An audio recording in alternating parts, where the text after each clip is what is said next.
नमस्कार देवियों और सज्जनों, मैं हूं व्यालोक।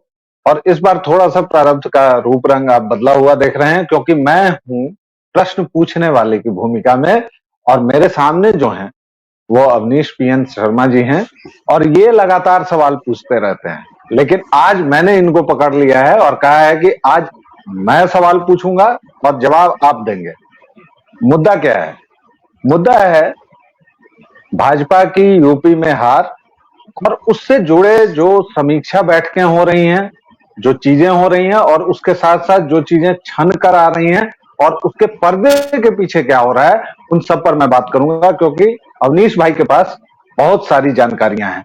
तो प्लीज इस वीडियो को अंत तक देखिएगा, क्योंकि अवनीश भाई अंत में काम की बात करते हैं। काम की बात तो वैसे भी करते हैं, लेकिन अंत में खजाने से कुछ ऐसी चीजें निकालते हैं जो कहीं नहीं सुनी गई हैं, कहीं नहीं पढ़ी गई हैं। अवनीश भाई, बहुत बहुत स्वागत है आपका। व्यालोक जी, आपको दर्शकों से बहुत हम लोग मुखातिब हो नमस्कार जाते हैं जी। दर्शकों से मुखातिब हो जाते हैं जी। बिल्कुल बिल्कुल।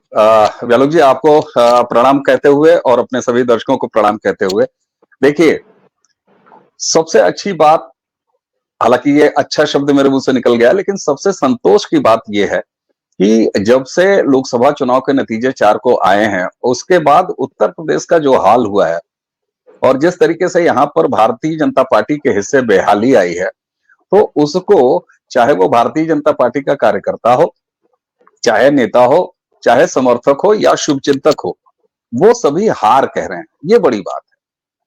जबकि सरकार बन चुकी है, सरकार ने शपथ ले ली है, झुआ भर के मंत्री भी बन गए हैं, उसमें ठीक ठाक संख्या में उत्तर प्रदेश के भी मंत्री बन गए हैं, सब कुछ हो गया है, लेकिन उसको अभी तक हार कहा जा रहा है। और यहीं पर वो बात आती है जो भारतीय जनता पार्टी को जरा और पार्टियों से अलग रखती है। यहां रोक रहा हूं, यहीं रोक रहा हूं, क्योंकि मेरा जो सवाल है वो आप इसमें आराम से बताएं, बहुत विस्तार से बताएं। समीक्षा बैठक, भूपेंद्र चौधरी जी ने रिपोर्ट दे दी, 80 लोकसभा सीटें कवर हो गई क्या? उसमें बनारस भी है, अयोध्या भी है। पहला सवाल, ये सवाल का पहला अंग। दूसरे, बिल्कुल जो संजीव बालियान के साथ हो रहा है, और ये तमाम चीजें जो हो रही हैं, इस पर पूरे विस्तार से हमें और हमारे दर्शकों श्रोताओं को बताएं। मैं अब चुप हो रहा हूं, आप लगातार बोलेंगे।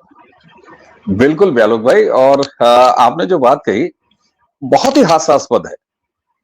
इतनी बड़ी हार, इतनी दुर्गति, इतना शर्मनाक प्रदर्शन आपका उत्तर प्रदेश जैसे राज्य में होता है, जहां 80 सीटें आती हैं, जहां आपके डबल इंजन की सरकार है, जहां योगी आदित्यनाथ का ब्रांड है, जहां पर नरेंद्र मोदी खुद काशी से सांसद हैं, दो दो चेहरे आपके पास हैं। मुझे नहीं लगता कि भारतीय जनता पार्टी के पास पिछले तमाम दशकों में अब तक उत्तर प्रदेश के लिहाज से इतने बड़े चेहरे नरेंद्र मोदी और योगी आदित्यनाथ वो रहे हों, ऐसा कोई मुझे इससे पीछे नहीं याद आता है। तो ऐसे में आप इतने कम समय में आपने समीक्षा रिपोर्ट बाकायदे उत्तर प्रदेश भारतीय जनता पार्टी के स्टेट प्रेसिडेंट ले जाते हैं और अपने नेशनल प्रेसिडेंट को दे देते हैं, साहब समीक्षा बैठकें आपने की, चलिए ठीक है, लेकिन चर्चा में आपकी समीक्षा बैठकें कौन कौन सी हैं, जरा इसी से तासीर पता लग जाएगी ना। अयोध्या फैजाबाद की लोकसभा सीट की समीक्षा बैठक में आपने कितनी गंभीरता से समीक्षा की, उसकी समीक्षा जरा हम कर दें तो वहां पर निकल के क्या आया? निकल के ये आया कि हनुमानगढ़ी के महंत राजू दास की बेइज्जती और कहा सुनी हो गई डीएम से, यानी स्थानीय प्रशासन। मजे की बात यह है कि 2 काबीना मंत्रियों की मौजूदगी में हो गई, उनमें से एक काबीना मंत्री वहीं के उस लोकसभा सीट के प्रभारी थे।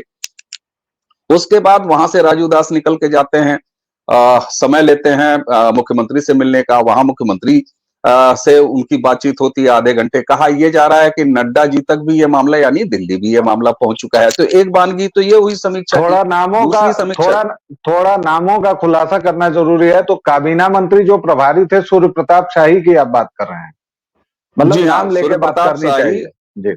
सूर्य प्रताप शाही और जयवीर सिंह जो पर्यटन मंत्री हैं, ये दो वरिष्ठ मंत्री हैं, उनकी मौजूदगी में बंद कमरे में। और मजे की बात ये देखिए, कोई भी ये कह सकता है साहब कि राजू दास जी जो महंत है हनुमानगढ़ी के, वो एक संत हो सकते हैं, लेकिन भारतीय जनता पार्टी के तो वो कोई काडर है नहीं। और अगर समीक्षा बैठक भारतीय जनता पार्टी के चुनावी प्रदर्शन पर हो रही थी, तो सवाल यहाँ पर दो बड़े झटके में खड़े किया जा सकते हैं कि राजू दास वहां क्या कर रहे थे, डीएम और एसपी क्या कर रहे थे। ये विपक्षी, हालांकि अभी तक किसी विपक्ष ने ये सवाल नहीं उठाया। ये भी एक मतलब विपक्षी किस तरीके से कहां और लगे हुए हैं। लेकिन यहां मैं स्थितियां साफ कर दूं कि समीक्षा बैठक हुई, उसमें वहां के लोकसभा प्रत्याशी जो हारे हैं लल्लू सिंह, उसके अलावा विधायक और बाकी पार्टी काडर, ये जब समीक्षा बैठक पूरी हो गई तो राजू दास जी ने सूर्य प्रताप शाही से बाकायदे समय लिया था मिलने का, और वो वहां पर पहुंचे समीक्षा बैठक खत्म होने के बाद। दूसरा, डीएम और एसपी इसलिए वहां पर पहुंचे क्योंकि ये प्रोटोकॉल कहता है कि जब दो कैबिनेट मिनिस्टर आपके जिले में आए हैं तो डीएम और एसपी को जाके नमस्ते प्रणाम करना चाहिए। यही वजह है कि राजू दास मीटिंग खत्म होने के बाद पहुंचे, तो डीएम और एसपी भी मीटिंग खत्म होने के, समीक्षा वाली मीटिंग खत्म होने के बाद पहुंचे, इसीलिए दोनों की मुठभेड़ हो गई। राजू दास जी लगातार 4 तारीख के पहले, अगर कोई ये कहे कि 4 तारीख के रिजल्ट आने के बाद, हारने के बाद ही राजू दास जी वोकल हुए हैं, तो ऐसा नहीं है। दूसरी बात, राजू दास जी की के बैकग्राउंड जो भी रहा हो, उनका पॉलिटिकल बैकग्राउंड भी रहा है, वो मेयर का टिकट पाने के लिए शिवसेना में चले गए थे, ये सब ठीक है। लेकिन शिवसेना कोई मुस्लिम लीग नहीं है भाई, शिवसेना आपके साथ बहुत दिनों से रही है। अब कुछ भाजपाई जो है राजू दास को कंडम करने के लिए उनके जो है तमाम पुराने पॉलिटिकल बैकग्राउंड गिना रहे हैं। अरे अगर आप ये कह रहे हैं कि वो सिर्फ मेयर बनने के लिए शिवसेना चले गए थे, तो आपके यशस्वी मुख्यमंत्री भी तो किसी पीठ के पीठाधीश्वर हैं, साधु हैं। तो देखिए, ये सब बात नहीं होती कि जब बात बिगड़ जाए तो जो शादी वाला अगुआ है उसको आप कहिए कि ये तो बकवास है, ये बेकार है, इसने फंसा दिया, ये इस तरह की बात होती है। राजू दास जी 4 तारीख रिजल्ट आने से बहुत पहले से अयोध्या के लोकल इश्यूज को लेके जो वहां संतोष था, उसको लेके लगातार जिला प्रशासन को दोषी मानते रहे, उनसे बात करते रहे हैं, आवाज उठाते रहे हैं। अयोध्या के लोकल इश्यूज क्या थे? कल ये खबर आ गई ना, योगी जी की सरकार एक्शन में आ गई ना। अब प्रॉपर मुआवजे की बात हो रही है कि नहीं हो रही है?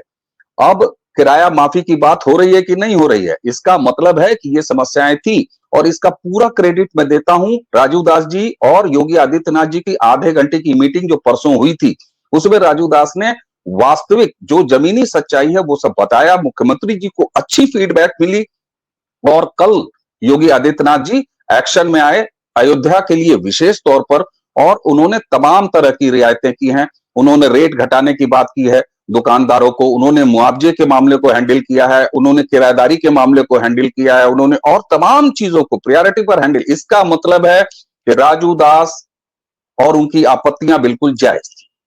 जी,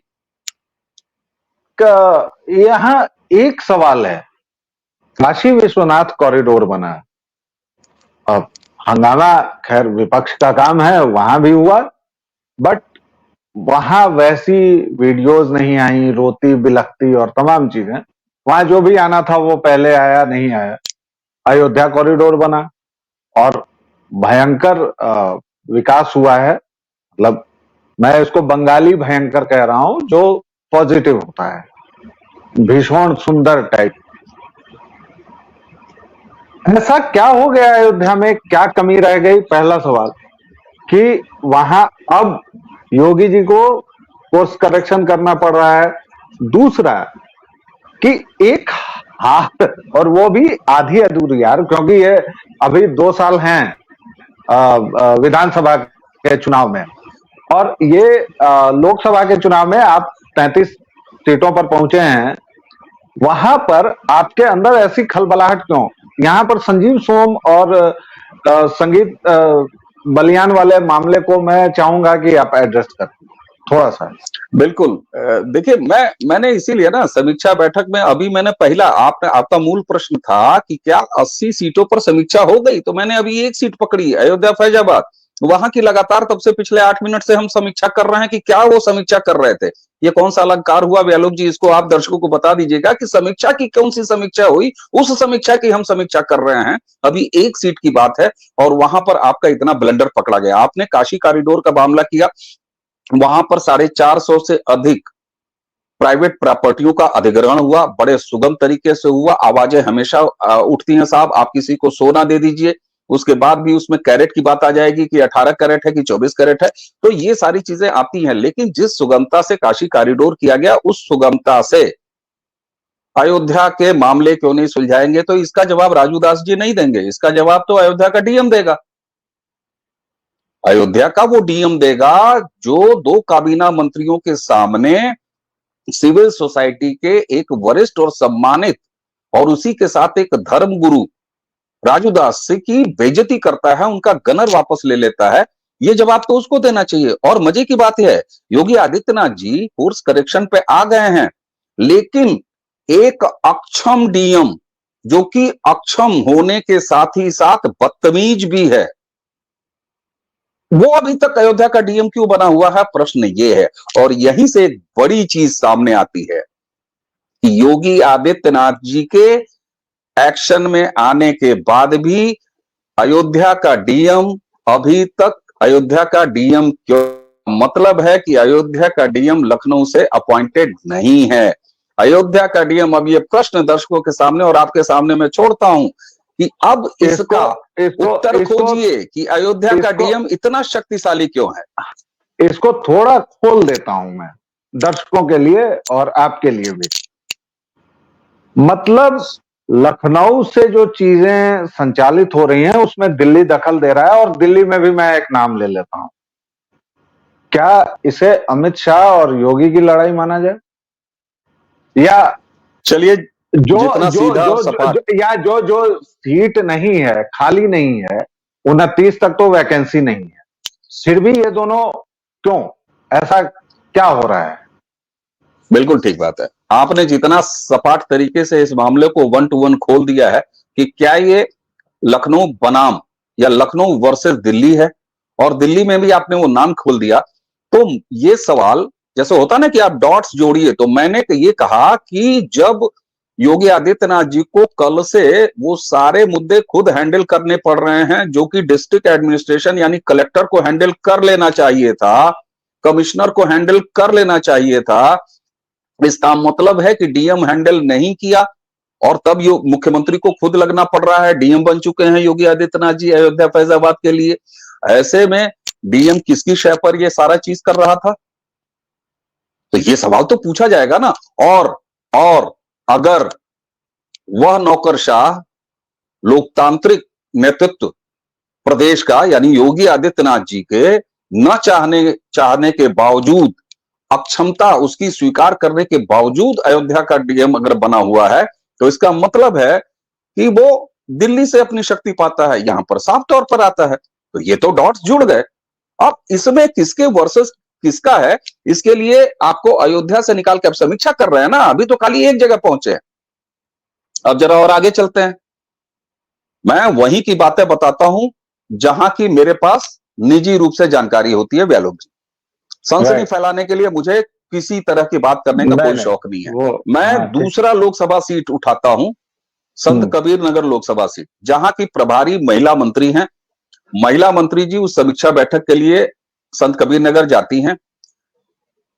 तमाम विधायकों में से केवल 2 विधायक, सांसद कैंडिडेट जो हारा है उसको छोड़ दीजिए, वो भी नहीं था वहां मौजूद। 2 विधायकों और कुछ नेताओं भाजपा के साथ एक होटल में बैठती हैं, नाश्ता पानी करती हैं, ग्राम्य विकास और पंचायती राज विभागों से अपनी वसूली करती हैं। मैं फिर कह रहा हूं, ये वीडियो ऑन रिकॉर्ड रखा जाए। वसूली करती हैं, लिफाफे अपने पर्स में डालती हैं और समीक्षा रिपोर्ट लेकर लखनऊ रवाना हो जाती हैं। ये दूसरी सीट की समीक्षा। अब आते हैं, आपने बार बार बालियान और संगीत सोम की समीक्षा, उनकी समीक्षा तो सड़क और चौराहे पर हो रही है, उनकी समीक्षा तो प्रेस कॉन्फ्रेंस में हो रही है, उनकी समीक्षा तो अब लग रहा है कि सीबीआई करेगी। जिस तरीके से बालियान ने कल ये कह दिया कि गृह मंत्री को ये चिट्ठी लिखी है कि साहब सीबीआई जांच कर लीजिए, तो अब तो संगीत सोम और बालियान के मामले और उस सीट की समीक्षा तो अब सीबीआई करेगी। ये 3 सीट कवर हुई ना। अब आपको जी अगर आप कुछ कहना चाहें तो कहें, वरना अब आपको मैं काशी की समीक्षा की तरफ ले चलूंगा। काशी, बनारस चलते हैं। मैं केवल आपकी बात में राइट हाँ जी कह रहा हूं। जी आप बताएं। ठीक बात। तो अब जरा चलते हैं सबसे प्रतिष्ठित सीट, जहां पर अगर 1.25 लाख 1.5 लाख से प्रधानमंत्री नरेंद्र मोदी की जीत होती है तो मैं इसे नैतिक रूप से प्रधानमंत्री जी की हार मानता हूं, और एक उत्तर प्रदेश वासी होने के नाते मैं शर्मसार हूं, मुझे शर्म आ रही है। वहां की समीक्षा आप ले लीजिए, प्रधानमंत्री जी ने जब विजिट किया बनारस तो डीएलडब्ल्यू में उन्होंने व्यक्तिगत समीक्षा की। प्रधानमंत्री को व्यक्तिगत समीक्षा की आवश्यकता क्यों पड़ गई? ये वही प्रधानमंत्री हैं जो 2014 से 2019 के टर्म में सुबह 5 बजे वहां के किसी लोकल सभासद को, कभी किसी ग्राम प्रधान को, कभी किसी जिला पंचायत सदस्य को फोन कर देते थे और नाम लेके अमुक काम पूरा हुआ कि नहीं, उसको यहाँ पुलिया बननी है, उस पुलिया का कनेक्टिंग रोड देखो अभी तक नहीं बना है, उसमें तेजी करो। ऐसा क्या हो गया कि 2019 के बाद 2024 इन 5 सालों में वो प्रधानमंत्री का पूरा इंफॉर्मेशन और जो उनका ब्रीफ सिस्टम था, जो पूरा उनका फीडबैक सिस्टम था, वो ध्वस्त हो गया। अब यहां पर एक सवाल, एक और नाम खड़ा करता हूं मैं, आपने दिल्ली का एक नाम खड़ा किया, मैं आपको एक और नाम खड़ा करता हूं बनारस के लिए, सुनील बंसल। बनारस में लोकसभा चुनाव के 3 महीने पहले से क्या कर रहे थे और क्यों सुनील बंसल स्टेशन रहे काशी में 3 महीने? क्या सुनील बंसल के संगठन कौशल्य और चुनावी मैनेजमेंट की आवश्यकता नरेंद्र मोदी जी को पड़ गई? हकीकत यह हुआ है कि सुनील बंसल पिछले 3.5 महीने, चुनाव घोषणा होने के 3.5 महीने पहले से बनारस में स्टेशन थे और वहां पहुंच के उन्होंने उपलब्धियां क्या हासिल किया, मैं आपको बता रहा हूं फीडबैक सिस्टम कैसे बंद हुआ बनारस से प्रधानमंत्री के बीच। वो वहां पर बैठने के तुरंत बाद उन्होंने कार्यालय प्रभारी तक बदल दिए, उन्होंने जितने संगठनों के जो मंडल अध्यक्ष और तमाम होते हैं उन सबको गाड़ियां दी गई थी पार्टी की तरफ से चलने के लिए, तो वो सारे के सारे चलते थे, फील्ड में दौड़ते थे। उनका काम यह था कि पर्चियां बंटवाना, कहां मतदाता सूची में नाम रह गया है, कहां पर क्या है, फिर जो अंडर टेबल जो तापमान होता है कि कहां किस कोठरी में क्या नाराजगी चल रही है, कहां पर क्या है, किसको देखने, ये सारा फीडबैक मिल रहा था। अचानक सारे मंडल अध्यक्षों ने कहा कि साहब ऐसा है, हम सबके पास गाड़ियां हैं, आप फ्यूल के खर्चे दे दीजिए और हम लोग अपने तरीके से लड़ेंगे। सुनील बंसल साहब ने इसको तुरंत अप्लाई किया अपने मॉडल को, और जैसे ही उन्होंने ये मॉडल अप्लाई किया, एक भी व्यक्ति बाहर नहीं निकला। उसने कहा पैसे तो आराम से बन रहे हैं, 2.5-3 महीने में 3-4 लाख रुपए बन जाएंगे, चुप रहो, 400 पार तो वैसे ही हम हो रहे हैं क्योंकि सुनील बंसल जी आ गए। तो यहां पर क्रेडिट लेने के चक्कर में कि जीत तो हम रहे ही हैं, तो जैसे हमारे यहां देशज की एक कहावत कही जाती है, पिसान पोत के भंडारी बनना। तो उत्तर प्रदेश में जो शर्मनाक प्रदर्शन भारतीय जनता पार्टी का हुआ है व्यालोक जी, इन किसान पोत के भंडारी बनने वालों से हुआ है, अति आत्मविश्वास में हुआ है। दूसरा, भारतीय जनता पार्टी यानी संगठन और सरकार में शून्य समन्वय, क्योंकि यहां पर एक चीज में हार्डकोर सच्चाई है, उसको मान लेनी चाहिए, उसको लगातार कहना चाहिए, क्योंकि सच कहना कभी भी गलत नहीं होता है, उससे आगे के लिए फायदा ही होता है। हमारे मुख्यमंत्री योगी आदित्यनाथ जी, ये सबको पता है कि वो भारतीय जनता पार्टी के संगठन से नहीं आते। मुझे नहीं लगता कि इसमें किसी को ऐतराज होगा, आते तो वो आरएसएस से भी नहीं है। ऐसे में एक मुख्यमंत्री जो कि कभी संगठन का व्यक्ति नहीं रहा है, हिंदू युवा वाहिनी जैसा पैरेलल संगठन चलाते रहे हैं, ऐसे में उनका कनेक्ट पार्टी से नहीं है। कार्यकर्ताओं को वो नहीं पहचानते, वो बहुत सारे जिला अध्यक्षों को नहीं पहचानते, वो बहुत सारे संगठन के जिम्मेदार जो पदाधिकारी हैं उनको नहीं पहचानते। इसमें योगी आदित्यनाथ जी का कोई दोष नहीं है। ऐसे में प्रदेश अध्यक्ष की ये जिम्मेदारी होती है कि वो इस समन्वय को बहुत अच्छे से कायम करे। यहां मैं आपको बता दूं, जब स्वतंत्र देव सिंह जी उत्तर प्रदेश भाजपा के अध्यक्ष थे, तो ये प्रयास योगी आदित्यनाथ जी और स्वतंत्र देव जी की तरफ से, दोनों की तरफ से हुआ था। बहुत अच्छा कोऑर्डिनेशन था। एक समय हम जैसे लोग जो राजधानी में रहते हैं और जिनको आसपास ये खबरें आती रहती हैं, लगा था कि वाह शानदार, ये कितना अच्छा गैप भरा जा रहा है और कितना अच्छा समन्वय सरकार के मुखिया यानी मुख्यमंत्री और संगठन के मुखिया उन दोनों में हो रहा है। ये लगातार औपचारिक बैठकें होती थी, डिनर तक करते थे स्वतंत्र देव सिंह। अचानक स्वतंत्र देव सिंह को हटा दिया गया। क्यों हटा दिया गया भाई? मैं फिर दिल्ली से पूछ रहा हूं, मेरे साथ आप भी पूछिए व्यालोक जी। स्वतंत्र देव सिंह जी ने ऐसा क्या ब्लंडर कर दिया कि उनको रातों रात उत्तर प्रदेश भाजपा अध्यक्ष से हटा दिया गया? मेरा यह सवाल बनता है, जब कि उनका मुख्यमंत्री से अच्छा कोऑर्डिनेशन चल रहा था। और स्वतंत्र देव जी के जाने के बाद स्थिति या तो फिर वही हो गई। आपको यह भी ध्यान होगा, दर्शक भी इस बात को जान लें, और मैं अगर गलत कह रहा हूं तो मुझे टोकिएगा। जब स्वतंत्र देव जी उत्तर प्रदेश भाजपा के अध्यक्ष थे, योगी आदित्यनाथ जी कई अवसरों पर भारतीय जनता पार्टी के उस प्रदेश कार्यालय पर भी गए। उनका आना जाना शुरू हो गया था संगठन के कार्यालय में। तो आप सोचें, अगर ये केमिस्ट्री लगातार कायम रहती, तो ये जो अभी समीक्षा में जो आपको एस्टेब्लिश मीडिया तो कल ही से उसने तो समीक्षा बैठक जो नड्डा जी के पास पहुंची है उसके पन्ने बांचने शुरू कर दिए। हालांकि वो निरर्थक है। दर्शकों मैं बताऊं, ये बिल्कुल फर्जी है। ऐसा कुछ अभी सरफेस पे नहीं आया है।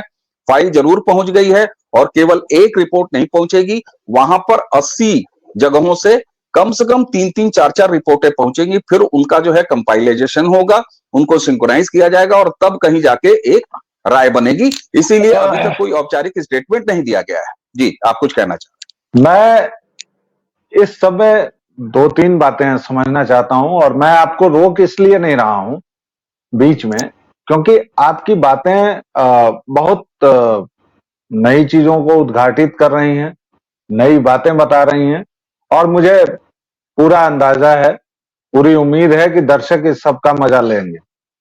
12 दो सीधे सवाल, बहुत तीखे सवाल।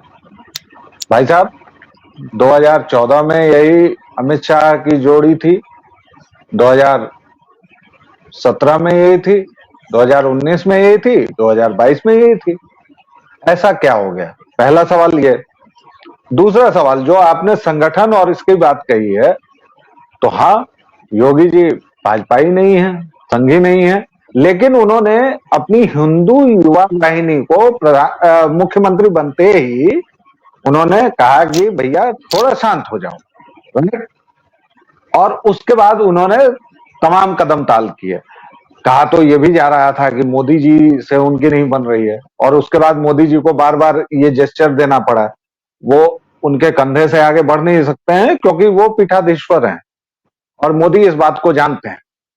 एक पीठाधीश्वर क्या होते हैं वो सामान्य उनके भक्तों से पूछ लीजिए, या सामान्य हम जैसे हिंदुओं से पूछ लीजिए। उनके शरीर तक भी पहुंचना एक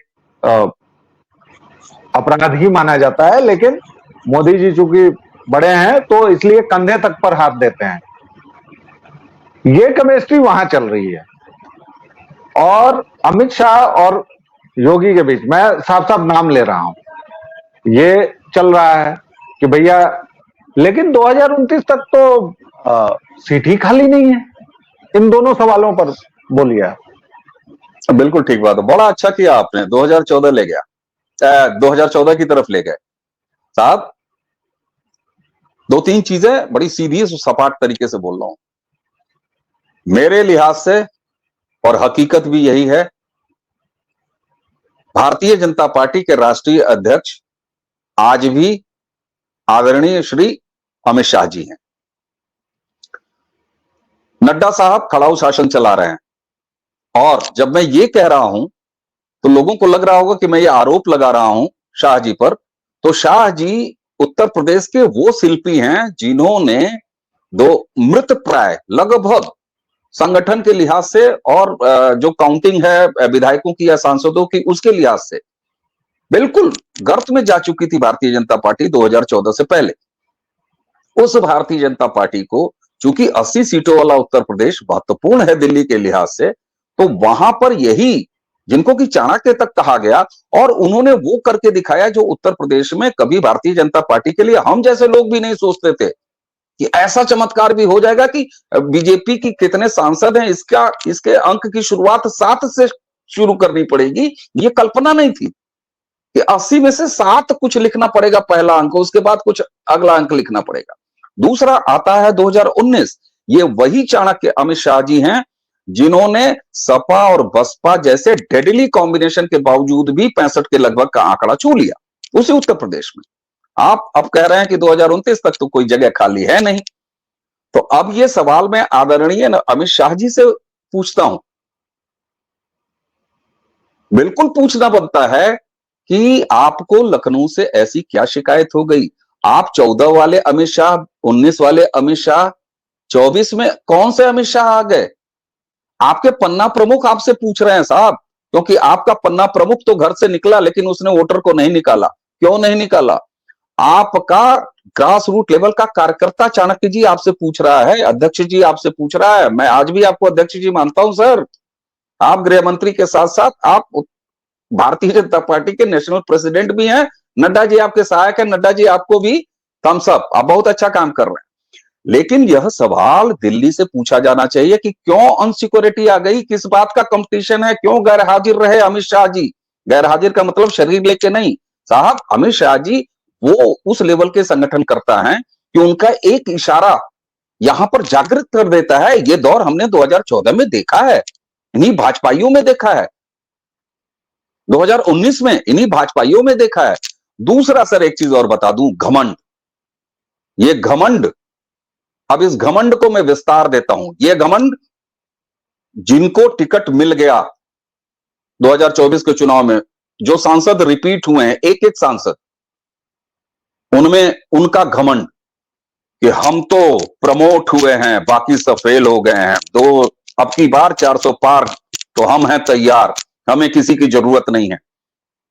और आप नाम लेने के बड़ी शाबाशी ले रहे हैं, मैं नाम लेता हूं, और इसमें कोई आड़ नहीं ले कि अरे आप क्या बात कर रहे हैं, हम तो फिर भी जीत के आ गए, प्रधानमंत्री 1.5 लाख में सिमट गए, तो हम भैया क्यों नहीं सिमट गए? मैं, मेरे मित्र और गोरखपुर योगी आदित्यनाथ जी के गृहनगर गृह सीट के लोकसभा सांसद और अपने मित्र रवि किशन जी से पूछता हूं कि भैया आपकी मार्जिन 1.5 लाख क्यों आ गई? और कल ही मैंने उनको एक व्हाट्सएप संदेश रात में लिखा, क्योंकि सुबह आपसे ये वीडियो तय था, तो मैंने कहा जरा फीडबैक ले लूं। अब अच्छा नहीं लगता कि दर्शकों को दिखाऊं कि उनका क्या जवाब आया इस व्हाट्सएप पे। मैंने पूछा कि बहुवचन में समीक्षा तो चली रही है 80 सीटों पर, सांसद जी क्या आपने अपनी मार्जिन इतनी कम हो गई उसकी समीक्षा की? आशा है आपने कर ली होगी समीक्षा। आप जब पार्टी कार्यकर्ताओं को पूछेंगे नहीं, आप जब विधायकों के साथ बैठ के समन्वय करेंगे नहीं, और संगठन और सरकार में कोऑर्डिनेशन होगा नहीं, चाणक्य अनुपस्थित रहेंगे, तो मैं तो उत्तर प्रदेश की जनता को अब भी सर झुका के नमन करता हूं कि उन्होंने 240 भारतीय जनता पार्टी की संख्या में इतना दे दिया। लेकिन अब गंभीरता से एक बात कहूंगा कि लखनऊ और दिल्ली को अपने रिलेशन सही करने पड़ेंगे। आपने एक बात कही थी कि आप सबसे अंत में कुछ ना कुछ बोलते हैं। एक ब्रेकिंग आपको बता देता हूं, यह बेहद दुखद है मुझ जैसे लोगों के लिए अपने मुंह से यह कहना।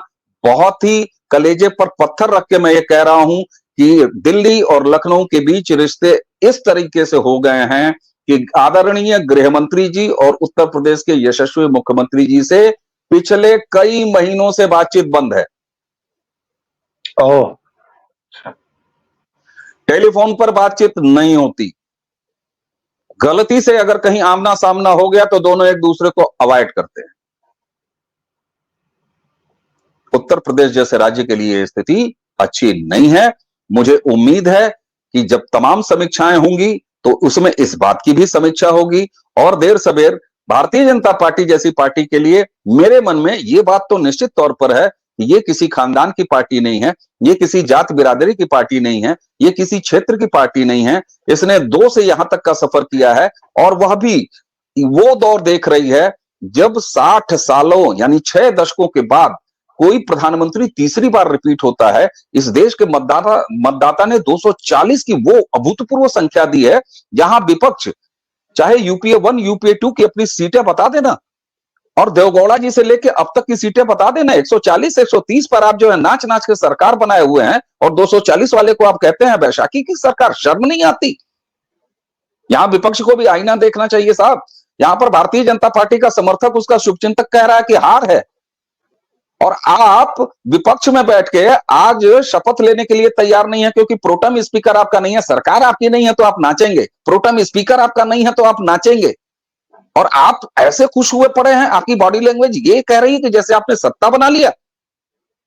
इसलिए मैं वापस उत्तर प्रदेश पे आता हूं, हाथ जोड़ के मैं अपेक्षा करता हूं कि 141 करोड़ भारत की आबादी के लिए, इस देश के सनातन संस्कृति के वाहकों के लिए, इस देश के हिंदू जनमानस के लिए हाथ जोड़ के ये आपसी झगड़े खत्म करिए। अगर कुछ है भी तो ईश्वर करे कि मैं जितना कुछ बता रहा हूं वो सब झूठ हो, ये बिल्कुल सही ना हो, मैं ऐसी भी कामना करूंगा।